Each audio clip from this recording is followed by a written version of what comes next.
Hello, and welcome back to the Pagan Podcast, a path that takes us on a walk through the woods, across the fields and moors, and down to the beach where we can sit around a campfire and talk about all things modern Druidry, pagan, and a little bit of witchcraft. Everyone is welcome. There's no dogma, no religion here, just taking a journey to find our most authentic self in this experience of being human. If you have just joined me, welcome. My name is Carolyn and I have been on this path for many years. Actually, I keep getting the dates wrong. I think it's now about 45 years. I am an Obod Druid and I have followed a number of paths over the years to get to where I am now. I am also a regression therapist and I'm fascinated by the links we have to our past lives and our ancestors. So if you're wondering why I haven't put this podcast out before May the 1st, which I traditionally do, I normally put my podcasts out to fall, to give you enough time to, if you wanted to celebrate, to have a listen in and think, oh yeah, I'd like to try something or other, then that's because there are two other dates that the celebrations can take place on. Now, if you are a traditionalist following the Wheel of the Year, which was created as festivals by Gerald Gardner and Ross Nichols and then put together as a wheel by Aidan Kelly over a few years through the 20th century. And you can find, I have done a podcast on this if you want to go and look through for the podcast on the Wheel of the Year, but I will link it in the description box below. So we generally celebrate Beltaine from April the 30th, known as May Eve or Beltane Eve, and into May the 1st. However, the two more dates that it can be celebrated are May the 5th, when Taurus is at 15 degrees and in alignment, or as our ancestral druids would have done, who didn't have diaries, internet, to give them the correct dates. They would have had two other ways. One would have been stargazing. We know that the druids would have been following the stars in alignment across the skies, but also because they were waiting for the hawthorn to come into bloom. And at this time of the year, it is the hawthorn that all of a sudden in the hedgerows goes completely and utterly nuts. And it is known as May Blossom and May Blossom Day. Because of this, obviously, if you go and listen into my other two podcasts on folklore and history of Beltane, you'll probably understand a little bit more about what happened with floral wreaths and flowers and everything else. But I'm not going to go into that because why go over stuff when you've done it already? So, but I'll link those in so you can go and find them. Now, I have often celebrated May the 1st as it's just simple, isn't it, to follow the Wheel of the Year and to be able to plan around it and to be able to do that as on sort of that date itself. And I think if you get up early and you want to do a little small ritual or whatever on those days, which I do, I get up normally as soon as I start to hear the birds. So sometimes it can still be dark and I get up and I go and do a meditation if it's nice weather in the garden. Obviously, we've had some fantastic weather just recently in the UK, so I will go and sit outside and I drink cacao and I do a meditation with cacao and spend some time in a little bit of quiet contemplation. And that's mainly all I do now because for me, I'm constrained by time. You know, we all have jobs, we all have children, we've got things that we need to do. I've got additional 1 husky and 2 horses that are demanding. So I now just think this is what I want to do. I want to go and connect with the goddess, go and connect with earth and just do a little bit of work for myself, just sitting in the garden and enjoying that quiet moment as it turns into May the 1st. Now, Beltane has a lot going for it. It's a very important date as it is the beginning of summer. So to our ancestors, there were only 2 seasons, summer starting in May and winter starting at Samhain in November. Beltane is opposite Samhain on the Wheel of the Year, and this gives us the strongest energies to work with. At Samhain, we are waning in our energies towards the darker end of the year. Everything we are doing now at this time of the year will come to fruition by the end of Samhain. So all the harvest will be gathered in and we will be going into the dark time. So at Beltane, the waxing energies are pushing us towards our full potential. We are gathering momentum towards the fruits of our labours and towards that middle of summer and that everything all comes together. It's also the only festival that has never been taken over in history by the Christians. So for me, it's part to me, it's just a way of walking through. We've walked through the darkness of winter. We've come through the energies of spring and everything coming back alive again. And we are now pushing towards that full potential, maximum daylight hours and abundance of absolutely everything. Now, our Druid ancestors were revered by such as Julius Caesar, who wrote in his Gallic Wars, this is Book 6, Section 14, "The Druids teach of the stars and their motions, the world and the size of lands, natural philosophy and the nature of the gods." And he also wrote that they teach the stars and their motion, respecting the extent of the world and of our earth, respecting the nature of things and respecting the power and the majesty of their immortal gods. That's really, sometimes these things are just good to remember, that we're not making all this up, that the Druids were following the stars and they were celebrating the seasons.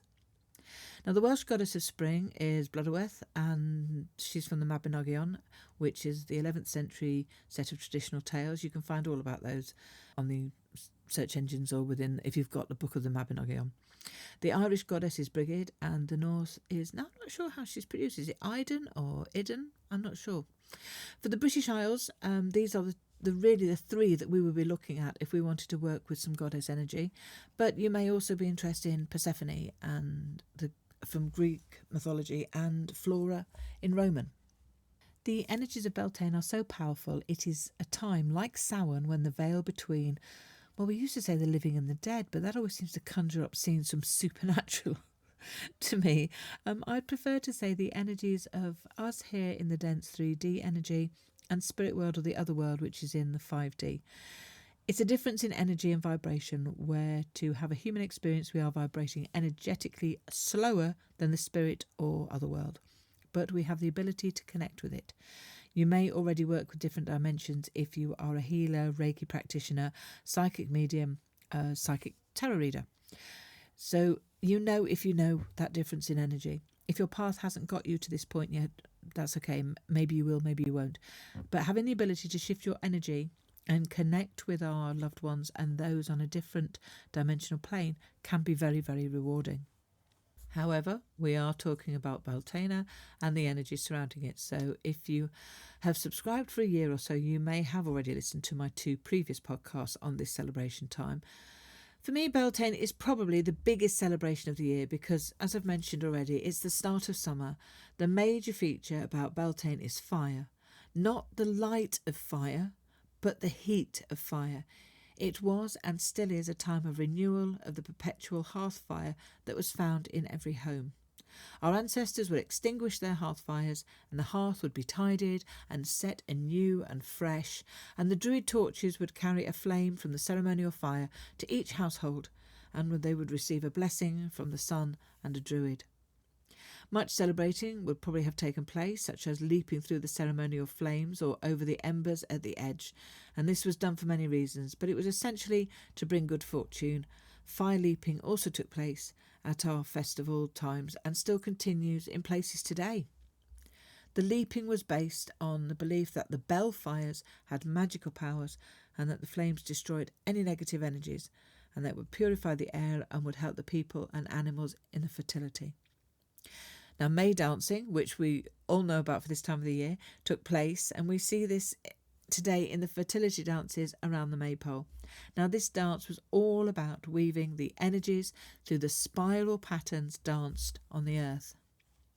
The circles and the cycles that are set out by the dance provide conduits for the energies that lie within the earth to rise to the surface. Now, if you can imagine the way we weave in and out of the maypole, creating this energy into the centre of the pole, this is all about fertility of the land and those taking part. Now, obviously, these days it's not used as a ceremonial dance for fertility. It's just something really pretty to look at. And in many villages and towns in the UK, they still dance around a maypole today. It's just for fun, and it's a lovely sight to see, especially if it's the children from local schools taking part. Now, this takes place in a town called Great Torrington in North Devon, where the local school dances in the square for May Day. And there's, in fact, The celebration started last night on May Eve. It's a wonderful celebration of the modern era and has been happening in the town for hundreds of years. Now there's a May Queen and attendants from the secondary school, and the children from the primary school do the dance around the maypole. So if you're in the UK and either live in Devon and have never heard about it, or you're thinking of visiting and perhaps going to North Devon for a holiday, and you can take time to go around May the 1st, then have a look into it around. It always happens on, actually, I can't remember. I have put it on my previous podcast. It normally happens on May the 1st itself rather than a specific day. So if you can get to go and see it, then look it up. There are Facebook pages for Great Torrington, and it's within those Facebook groups, or there's lots of it on the internet. But it's one of those things I could definitely recommend you go and see.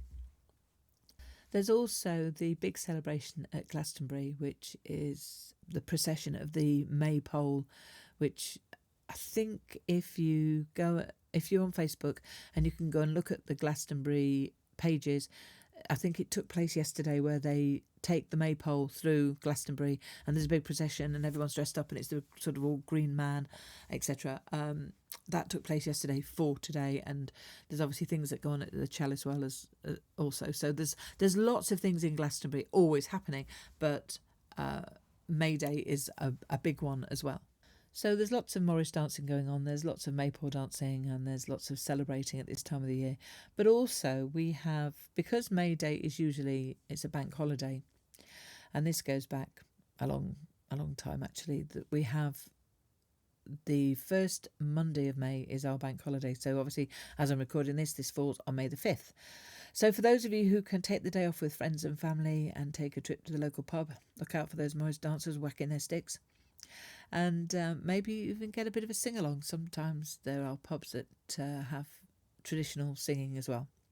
I do think, though, personally, it's very sad that in the present day the cycle of fertility has been passed by and the needs of the earth are now being ignored.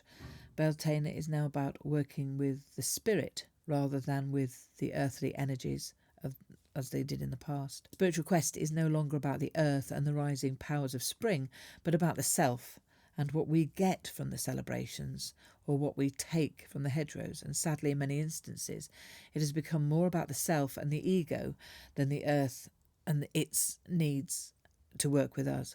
So if you are thinking of going out over the next few weeks to take from the hedgerows, especially the hawthorn, for whatever medicinal purposes, think about giving something back. If you take, that's a negative energy. The plants aren't there just to launch their goodness at us. There is something that you need to give back. There is something that you need, you will know what you need to do to give back to that plant.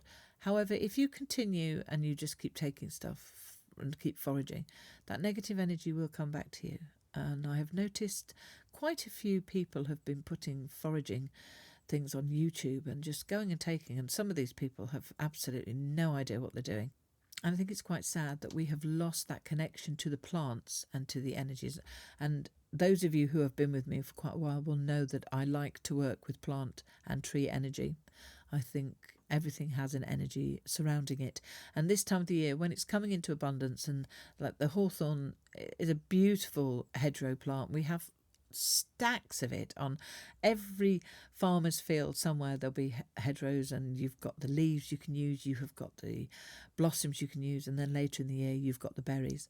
But just remember, when you're taking them, to give something back and to use that energy in a positive way.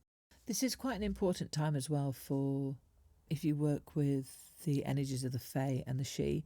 I'm not going to go into that again because I have talked about all these different things on my podcast, and there are other people who are in much more authority or go into these much deeper than I do. And I will leave links to people like Morgan Daimler, who is very, very good on talking about the Fae and the She, and I'll leave a link to her details and the books that she's written. And I think people who give their life and their research to creating and giving out the energy and talking about the Fae and this time of the year are much more authority than I am, and I like to read their books as well. So I'll leave a link for, if you want to work with the She and with the Fae, then I'll leave links for that. So, the 4 fire festivals celebrate the goddess. This is, what we do this time of the year. But it can also be seen as a troubling time where we're facing death and transformation. We are coming into abundance. So some people were thinking, well, great, but this just, then it all ends at Samhain and everything dies. And, you have to look at it from a positive point of view to think, okay, this is just the cycle of how we walk the wheel of the year. It's the cycle of our lives. We have renewal, we have abundance, and we have death. So we have birth, we have the fertilities of life, and then we walk towards the renewal. And it's an opportunity to connect with the earth, the stars and the moon, and all of the seasons. It's also a time for exploring between spirit and matter, so to enter the multidimensional realms of all possibilities, such as the Fae, angels and spirit guides. And this was once done by staying up all night by wells and water springs to connect with those of another realm, as water was seen as a gateway into working with these spirits. Now, I talked about this a little bit in my last podcast on frog spirit guides. And it's also a time to walk a labyrinth. Looking deeper into ourselves and our connection with earth energy is incredibly important. We are no different in form to the Fae, to the plants, to the trees and the rocks. The only difference is that we vibrate on a different energy wavelengths. This is why we can't always see the Fae, we can't see the She, we can't necessarily talk to rocks. We have the ability to connect and work much deeper with plants and trees if we wish to. Now, I don't know whether you've ever sat and meditated in your garden and connected with the earth, or by a stream and connected with water energy, or by a Beltane fire as well. It not only felt your connection to that moment, but maybe to something else, something deeper within you. And if you did, have you taken this further? Have you done it again, or perhaps worked deeper with the land? And if not, is this something you would like to try?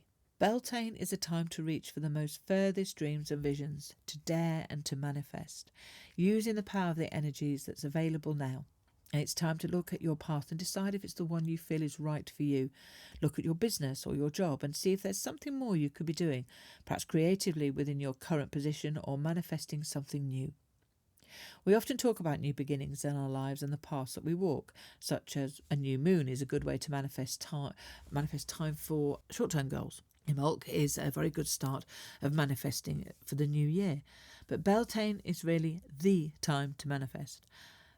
It is the time to use the potential of the fertile energies, and this isn't just about sexual fertility. When we talk about fertility, it's not about that side, but it's very much about personal growth fertility, about planting the seeds for the forthcoming year to manifest your path of creativity.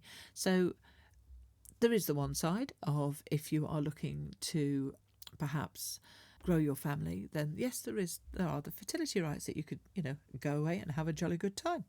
But there's also when you want to work with yourself on your own personal and fertile path. So I'm just going to take a break here because sometimes when I'm recording these podcasts, I'm sitting here with my notes and I'm waffling it all out. And as you know, if you've been following me for a while, you know I can waffle pretty well. But I actually am an asthmatic, so sometimes I sound really breathy and I listen back to myself and I sound like I'm panting.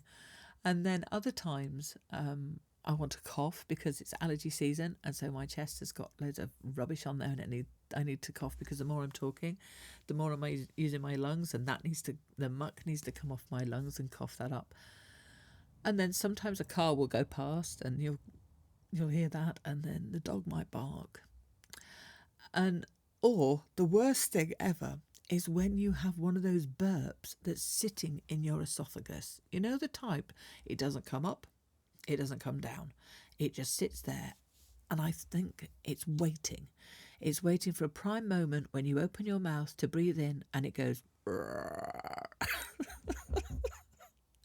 and I have one of those moments quite often. So sometimes when you're listening into my podcast, if you think, she cut that off a bit quick, that was a bit stilted, it's because I've either coughed, I've sneezed, or I can feel this muck either coming off my chest or I'm about to burp.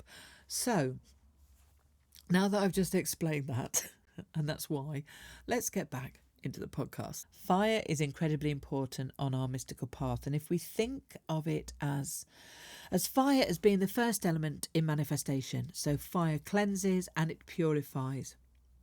Fire is a desire of creation.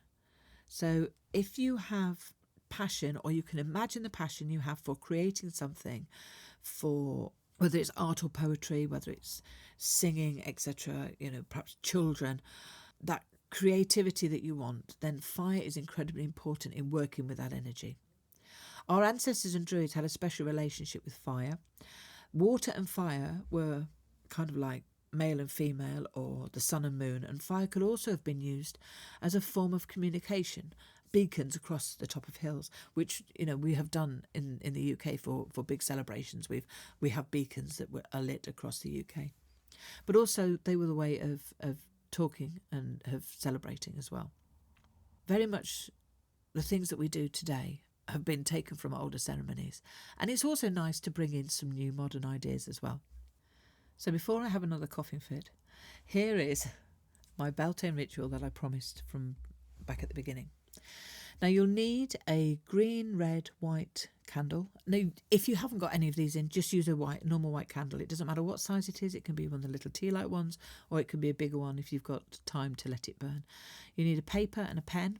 And if you have flowers of the season or crystals such as rose quartz, clear quartz or citrine, all of these work with the energy for this ritual. If you have a sacred space, altar, or just somewhere you won't be disturbed, you may like to arrange any flowers or crystals in a circle with your candle or candles in the centre on a safe stand, or you could place them in a glass jar if you were worried. The circle can be a full one if you have the room and you like to do a full ceremony by opening the quarters and then closing them again. And if you actually would just prefer to have a moment in your sacred space, then that's fine as well. Anything works with this ritual. Once you are prepared, then sit for a moment, take a few relaxing breaths to centre yourself, and when you are ready, light your candle and say the following. I light this candle of transformation and call in the creative energies of Beltaine to illuminate my path. Then on a piece of paper, write down 3 goals that you want to manifest by the summer solstice, 3 qualities you need to embody to achieve these goals, and 3 blocks or fears you're ready to release. Hold the paper near but not in the fire flame and say the following. By Beltaine's fire, I ignite my passion, purpose and potential. I release what no longer serves me, and I welcome abundance in all forms. Don't burn the paper. Whatever you do, don't chuck it in the fire. Like a lot of ceremonial work we do, we put the paper in the fire and we let it go up into the ether. Instead, keep it in your workspace to remind you of your intentions. Keep it somewhere where you can see that little list all the time. So whether you're working or sitting, or if you read a book, write it on a piece of paper and use it as your bookmark. If you have a desk, have it pinned somewhere where you can see it. Don't just tuck it in a purse or in a wallet or somewhere away where you won't see it, because you will forget about what you've done. But having it there visually, you'll remember those 3 things from each section that you need to do. Then grab your journal and write down anything that comes to mind, or any visions you had whilst doing the ritual, any ideas that came up whilst you were spending that few moments of contemplation, perhaps with your crystal or fire. Even just a single word. It might not make sense at the time, and as I've said before, sometimes a lot of the stuff that we journal, if we think about it too much, we overthink what we're writing and it becomes a diary.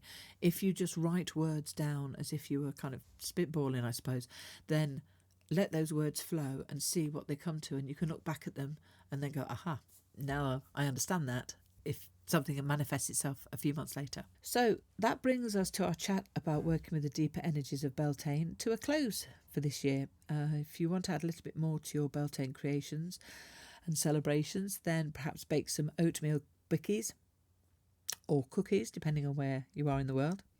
Perhaps have a nice baking day if you've got children or grandchildren, or just go out and do the usual stuff. Go for a walk in nature, connect with the energies of the earth, meditate if you can, ground your feet so that you have nothing between the soles of your feet and the ground. Let your feet rest on grass. Just even if you're sitting out in a park, because especially if you're in the UK, because we've got this fantastic weather coming up, just sit. Doesn't matter about the noise behind you. It doesn't matter what's going on. It doesn't matter what sirens you can hear because you're in a park. That doesn't matter. The point is that you are allowing the positive energies of the earth to come up through your feet. Thank you for joining me today and listening in. And don't forget to say hello in the comments below. Don't forget to subscribe if you haven't already. Give me a like, because that helps YouTube tell everybody else that, oh, this is not bad, this. She's got some quite decent information. We'll let some other people see it. Tell me where you're from. If you follow a path, I'd love to hear what you do. And if you do celebrate Beltane, what do you do, if anything? May the blessings of the Lady and the Lord, the Goddess and the God, and the balance of fertility of the land be with you at this special time. Don't forget, with all these energies that are around, they're here for a few weeks before we head towards the summer solstice and obviously midsummer. Have a wonderful time if you celebrate, and with much love, light and peace in your grove. Bye for now.